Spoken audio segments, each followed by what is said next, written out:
Hey, Joe! Hey, how you doing? All right. Well, we're just coming off of a long weekend here. I hope it was good for you. It was pretty good for me. I didn't really get much playtime in over the weekend because it was mostly spent with family, doing family-type stuff.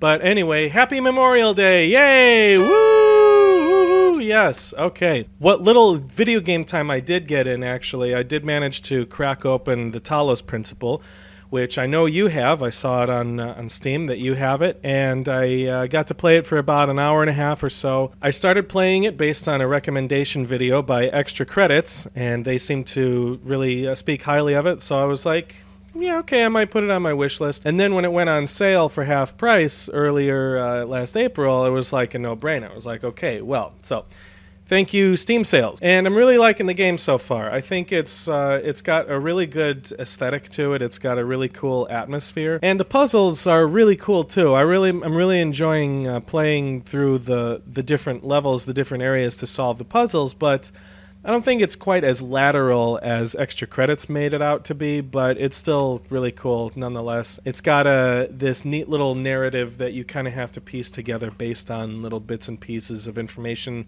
that you find in the world. And I gotta say, I really like it when a game does that. I think that the best way to deliver a story in a game, because it's such a hard thing to do, is to just give it out sort of bit by bit and piece by piece and let the player kind of put it all together themselves and use their own interpretation. Because otherwise, the way most game narratives are delivered, I could just be watching a movie. Or in the case of most games, I could be watching a really bad movie or a really poorly made movie. So I'm really looking forward to playing more of the Talos Principle. Wait, hang on, there's a garbage truck going by.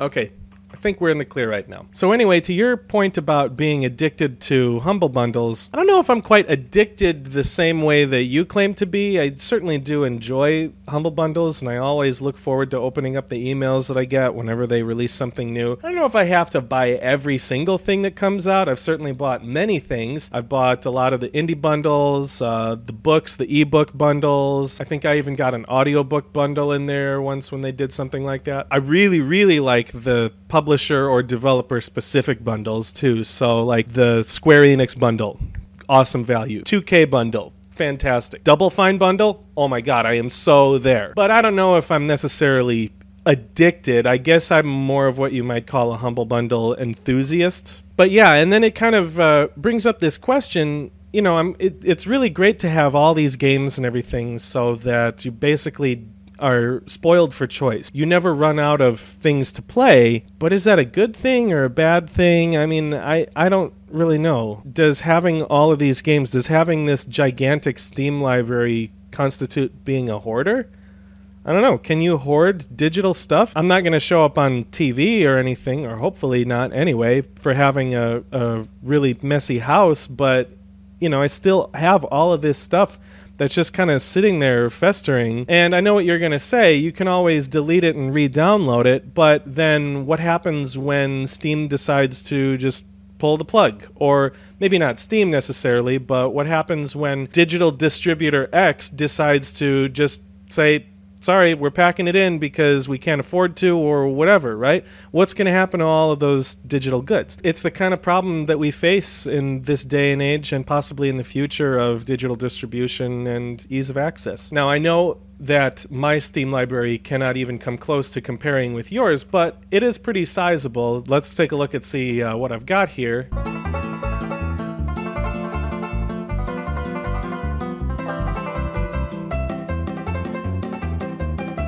Right? And those are just the ones that I've redeemed through Humble. I mean, most of my Steam library is Humble purchases, but there's a whole bunch more that are just sitting on my account that I haven't even redeemed the codes for yet. And that's like a second level of hoarding. I don't know if that's a good thing or a bad thing. Will I ever get around to playing some of them?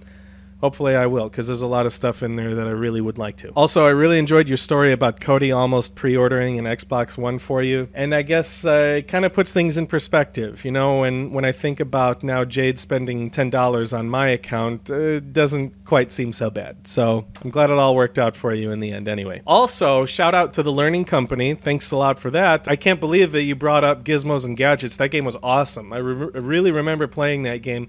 Also, they had Outnumbered, Midnight Rescue was pretty cool, and then one called Treasure Cove, which was a little bit different. It wasn't part of the Super Solvers series, but it was still pretty cool. And it kind of got me thinking, you know, those are games that my parents allowed me to play because they were educational and because we happen to have a PC that could run them. But, you know, it kind of made me realize, I never thought about this before, but first of all, making a game is very difficult. You know this, I know this because I've kind of dabbled in it a little bit. It's really, really hard to make a game. But then when you factor in making an educational game, it takes a really, really talented developer to do that because you have to get across the educational aspect of it, but you also have to make it fun and enjoyable for kids to play because they get bored so easily and everything.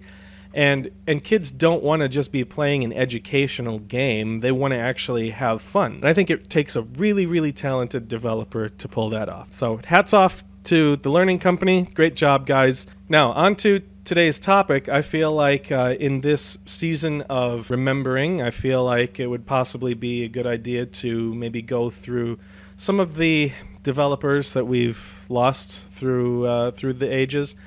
People that have been shut down, studios that have closed up. You know, it's always very sad when something like that happens. And it kind of makes you realize just how precarious this industry is to work in. You know, we're talking about this industry where selling 1 million copies of something is considered not good enough. And it's kind of scary to think about that. And, you know, it's always very sad when a developer closes down because they're all just artists and they just want to make great art, but at the same time, they're held to the standards of a business company. So that's a weird kind of crossover point that video games meets. You know, you've got the art side of it, but you also have the business end of it. And it's kind of a scary prospect to think about trying to get a job in that industry because you don't know if your job is going to be safe. You never know when you're going to be laid off, when your studio is going to be closed. So at this time, I think I would like to take a moment to reflect and remember some of those studios that we've lost. I'm going to flash their names across the screen. And I also thought it would be kind of funny to play Sarah McLachlan's I Will Remember You, but I don't really feel like getting sued by Sarah McLachlan at the moment. So what I've decided to do is sing my version of I Will Remember You, and in order to not get us in any legal trouble, I'm going to call it a parody because that's what it's going to be. I will remember you. You took up all my time. When I played your games, I was never the same. I'm having trouble thinking of a rhyme. So with that, are there any that I've left off the list? Are there any that you were a big fan of recently or when you were growing up that are now defunct, that are now not doing anything anymore? Not to say that I would love to hear your list, but I would certainly be curious to know who you think should be added to that. Okay, well, thanks so much as always. It's been a pleasure, and I'll talk to you next time. See ya.